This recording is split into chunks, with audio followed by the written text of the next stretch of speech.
You guys, how's it going? 742 on Max here. Later on in the video, I have the recorded BBC Radio 5 live interview with Lizard Squad for you guys. I hope you guys can look forward to that. At the moment, I just want to show you guys quickly what Lizard Squad are up to. They have now officially said that they've stopped the attacks. As you guys can see, again, we're not attacking PSN or Xbox Live ever, so looks for the time being like they're safe. Then Anonymous on Twitter yesterday got into a huge argument with Lizard Squad because Lizard Squad took down the TOR network. I don't know exactly what it is. If you guys know what it is, please let me know down below. But they said, hey, at Lizard Mafia, don't, you know what, with the Tor network, people need that service because the corrupt governments stand the hell down, pretty much. So, yeah, they told them, don't mess with it. And then Lizard Squad said, come at us, or come at me, or something like that. And then Anonymous took down their website, they took down the video on their website, and then Lizard Squad DDoS attacked Anonymous for a bit, but Anonymous pretty much stopped it instantly, and Lizard Squad gave up with it.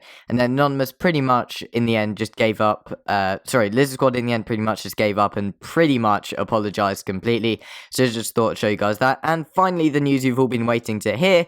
PSN is fully back online for both the PlayStation 4 and the PS3 and the PS Vita. So this is confirmed. This was a few hours ago, but I couldn't obviously report to them because I was asleep at about 2 o'clock in the morning. So I stayed up really late to try to give you guys news. I actually didn't go to bed until about 3 a.m. Because I was checking my Twitter, doing all of that. So yeah, PSN's fully back online. Xbox Live's fully back online. You can start gaming again. And now I'm going to play you guys the BBC Radio 5 Live interview with Lizard Squad. This is from yesterday, so if you guys have enjoyed the video, let me know down below what you think. As always, please leave the video a like if you enjoyed, and I'll see you guys over on the next video. That someone like you and a handful of other teenagers, 20-year-olds, can disrupt the company to this extent. I'll give you that. And yet you're trying to tell me that you do this for moral reasons, right? This specifically wasn't for a moral reason. This was the first time that I've done anything like grey hat wise. I'm usually more of the white hat security type of person where I try and tend to help people out. But I just decided to get in on this. You know, I mean, I really don't feel that I shouldn't have. But so you don't feel any sense of shame? In all honesty, if I did, I would have probably apologized by now, but no, I don't. You see, some people might question your morality. Some people might question the type of 22-year-old little hacker that you are. Because Twitter reports say that the owner of Mega Upload, Kim.com, offered your squad 3,000 lifetime encrypted vouchers to stop the hacking, which you accepted. Yeah. We did, yeah. Right. So it was nothing really to do with exposing a company for the greater good. You took the money and you ran, didn't you, like a petty criminal? Well, we didn't really expect money from it in the first place. If we really cared about money, we could have used the Twitter accounts that we generated over 50,000 followers within 24 to 48 hours. We could have used that for monetization, you know. We could have easily linked out a couple of, sent out a couple of linked profiles or whatever that could literally, like, each click gain us 3 to 6 cents, depending per country. France, for example. Why did you take the vouchers then? It was just an offer, you know. We were really, it's hard to say. It was just a one-time thing. It's $300,000 worth of vouchers. Dirty, grubby greed. Well, that's what happens. I'm afraid that's what it is like in the security business. Many children's lives do you think you disrupted for your greed? God, well, we have been called the Grinches of 2014, so God, I wouldn't even be able to even go, like, think of a number. I think it's just millions. Millions, like quite a few of them, like your little 10-year-old brother. Yeah, but I don't think that makes you a man, doesn't it? Makes you a real man. You must feel powerful disrupting 10-year-olds. It really depends. I don't know. I don't really have an opinion on that. Feel strong, do you? No, you don't feel strong by doing this. You just you feel that you have the power to do something, and maybe the company could actually change for the better. But obviously Sony still hasn't. A lot of people out there might criticise us, the BBC, for giving you this interview, because I guess they will say that we're giving you the publicity that your group wants. Well, I don't think that they have the right to say that, because we've been offered interviews TV interviews where we've been offered with CNN earlier on today, Washington News, Sunday Times, Daily Dot, just literally a couple of minutes ago, just before you came on air with us. They just published an article which is really huge. I'm pretty sure you know them. So we're not really getting any publicity that we don't already have, if that makes sense. So they don't have any right to be blaming you guys for anything, to be honest. What would make you stop this? It's already been stopped right now. What would make you stop doing it again? Like, what are you actually trying to achieve? What's the end game here? There is no end game. That's the thing. Like I said, or like my friend said, it's for some of us it was just for the fun of it, and for others it was just to see what we could achieve, to see if it could happen, to see if it could work. You know, so. It really depends, and it's random. I'm sorry to go back to this again, but I will, because, you know, I'm an ordinary guy, and I guess that I expect, you know, ordinary people to respond the same as I do. Presumably you wouldn't go into a child's house, lift his PlayStation and smash it on the ground on Christmas Day just so he couldn't play it. No, of course not. You're not that type of dork, are you? No, that's just horribly sick. And yet you've done the equivalent. Well, it's not really the equivalent, because their consoles their consoles were working. The only thing they couldn't do was just access their online. They still have access to it right now, and they had access to it after the attack stopped. It really depended on the DNS servers, and most people are still on right now. I mean, those kids. Do you really think that 14 hours do we live in such a world where 14 hours of not being able to access a console which they were gifted is such a crime? You sound quite articulate. You sound quite intelligent. And yet you're doing such a stupid thing. Would you not prefer to be a better citizen for wherever it is you live? Would you not actually prefer to do some good? Oh, yeah. That's pretty much what we usually do, but like I said, this was just a bit of fun, which we didn't really plan too much. We just thought that we should just do it, you know.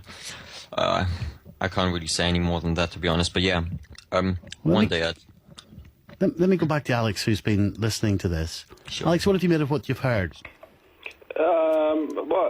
I mean, it's very admirable, you know, to try and expose the security flaws of multinational companies, which make a lot of money from ordinary people buying their products and so forth. So, you know, I do expect them to have really high security, but I would contend that doing it on Christmas Day and doing it in such a fashion is not the right way of doing things, really, because you've upset a lot of people. A lot of kids out there, a lot of, you know, young people that, you know, have only a few days during the year where they can, you know, hang out with their families and spend time with them and, you know, just have fun. And to do it, like, you know, over these days, I don't think it's right. Number two, can I just come back to you again? Why are you not frightened of getting caught? I'll be honest with you. I've been told by several people, friends and family that know of this, workers, that there is a chance that I will get caught, and I personally I'm not really that worried about it, to be honest. If I get caught, then I get caught. Maybe I'll end up serving time, or maybe I'll end up helping companies or helping the company that we attack. To, you know, just help them get better, I guess. So, I'm interested in how this group actually formed. It's pretty interesting. Some of us didn't know others, and some of us were close friends from years ago. Let's just say, this sounds really bad, but the majority of the security researchers out there start on underground hacking forums. You have to lurk to understand what's going on. You have to be able to hack to be able to prevent other companies from getting hacked, you know? It's the basics. So we started on underground hacking forums, really, where you are either invited to the forum or you had to, like, build your own reputation and stuff like that. That's where we started, at least. And we just joined other forums and we met one another, shared skills and assets. Here's my final question. Remember, when I'll ask you this. So what do you predict the future is? Like, are we going to... Do you think the future is groups like yours disrupting national companies who... I believe that's going to keep happening until these companies actually take some steps to prevent these attacks. I mean, for me, doing that, preventing attacks like this would be relatively simple, but it appears that companies like Sony or Microsoft don't just have the kind of people to do this on their payroll for some reason. Or either that or they're just not putting enough money into it. Well, I don't believe you. So you're telling me it's relatively simple and they just haven't done it? Yeah, it is relatively simple.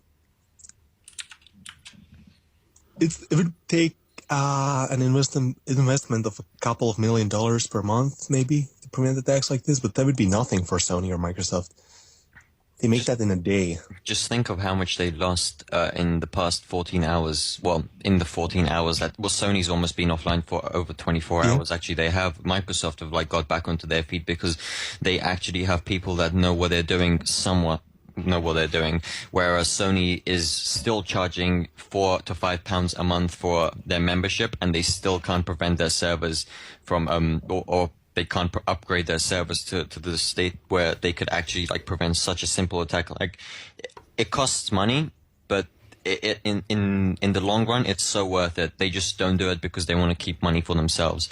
Maybe now they'll change their minds after what's just happened, hopefully. Yeah, there's a statement here from Microsoft. Yesterday, some users weren't able to sign in to Xbox Live. Our teams worked throughout the holiday to resolve the issue, and Xbox Live core services have now been restored.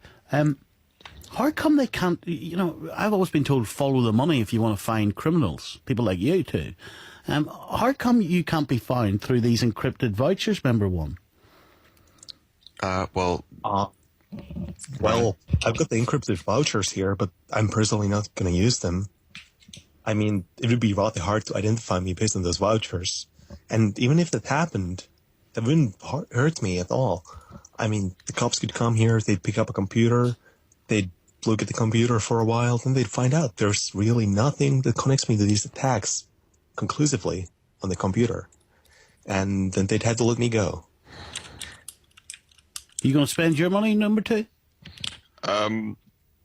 I honestly, like I told number one, I really don't care about the money. I told them that I would get rid of these vouchers for them, and I don't want a percentage of it. They offered me a percentage and everything as we share it, and I said no, I don't really want any money from it. Why do you take them then? I'm just selling it. I'm not doing anything else other than that. Like, all I do is just sell it and give them their shares, and that's it. I'm done. I don't even want a penny from it. I don't care about the money. So why did you take them? Well, the vouchers. Yeah. Well, it wasn't just our decision. I mean, my decision to just like say, look, we don't want the vouchers. There's a bunch of us, So if the majority of them wanted it, then I can't say no,